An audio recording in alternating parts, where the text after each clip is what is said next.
Hey guys, so today I am going to talk to you all about The Fifth Wave by Rick Yancey, and this is a really new book. It's only been out like a week maybe. I really enjoyed this book. It's kind of one of those books where you start it and you're just like swept away with the story and you feel like you're there, like you feel like you're there with the characters, and it was just really good and it swept me away. I haven't read a lot of books like this, I'm gonna be honest, so I don't really read much science fiction, which is what this is, but it's good to mix it up. It's good to, like, you know, read different stuff. So basically, this book is about Cassie. It's told through two points of view, but Cassie's like the main one, and she is a young woman that is just so brave and so strong. I only hope I could be like her in a situation like this. So basically they look up and they see like a mothership and they're like, that's not good. And 10 days later, an EMP has wiped out like all like electronics, like anything that runs on like electricity, batteries, an engine, it's all dead. And so yeah, it does kill quite a few people, not too many compared to like the other waves, but I mean, imagine if you were like in a plane and it crashed, that would, you know, because the engine went out, that'd be bad. The second wave was the tsunami, and that if you lived on the east or west coast, I think it was like within 60 miles, you were wiped out. And then the third wave was pestilence, and that was like a disease, like virus that came and just wiped out a whole bunch of people, and it was a really gross disease actually. And I think they said like 97% of the population died.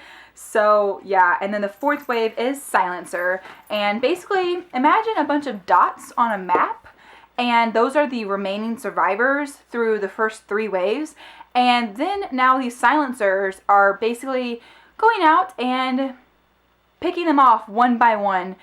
And Cassie is someone that has lived through the first four waves, and she is by herself, and she's learned through the hard way that that's the way to go. She shouldn't trust anybody. She should just go on her own. So the whole time she's like trying to get back to Sammy, her little brother, and it's just a really great story. I really like her point of view, and I liked reading through her.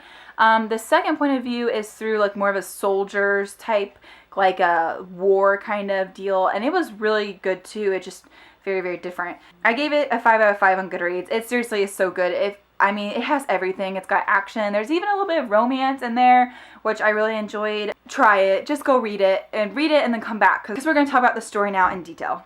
So what do you guys think of the characters? I really liked them all. I mean, they all had such, well, I mean, not like the bad guys, but I just really liked Cassie, like I said.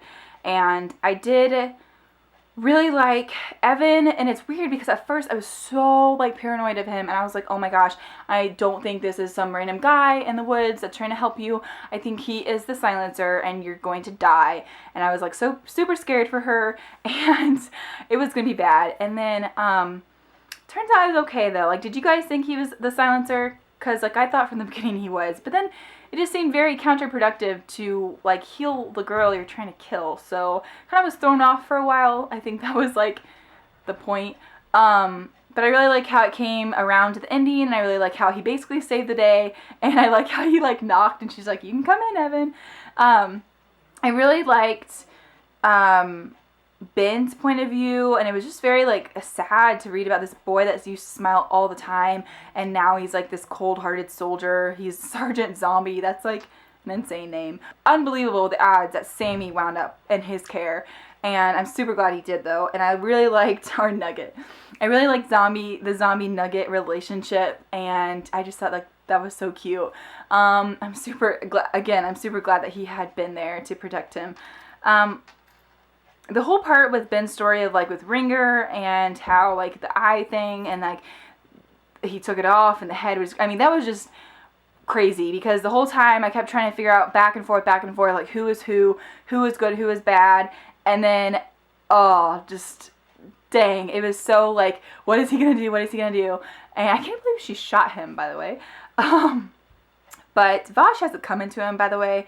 Yeah, I mean, he killed Cassie's father. He took away Sammy. He brought him to this like camp to learn how to fight against basically his sister. Ultimately, that would have been his job.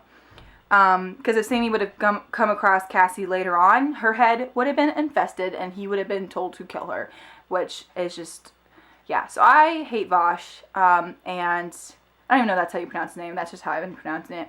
By the way, did you know that was the 5th wave? Because I did not see that coming, and I was like, oh, that's the 5th wave. Like, okay. It does suck that it ended like it did, and so we don't get more, and I want to keep reading, and it sucks we have to wait so long for the second, well, according to Goodreads, there's going to be a 2nd and 3rd book, so, it does suck because it's going to be a while. I mean, it's not even titled yet, but, you know, I mean, hopefully it won't be that long, and I really enjoyed the story. It had such good characters, and I just liked how it made me think so much, I guess, and in a way, it was, like, confusing, and it made me paranoid, but I liked it. It was really good. So let me know below, like, what you thought. What was your favorite part? Which wave do you think was the worst? Yeah, let me know if you're excited for the next one, like I am. Well, I'm going to go, but I hope you all are having a great day, and I will see you soon. Bye.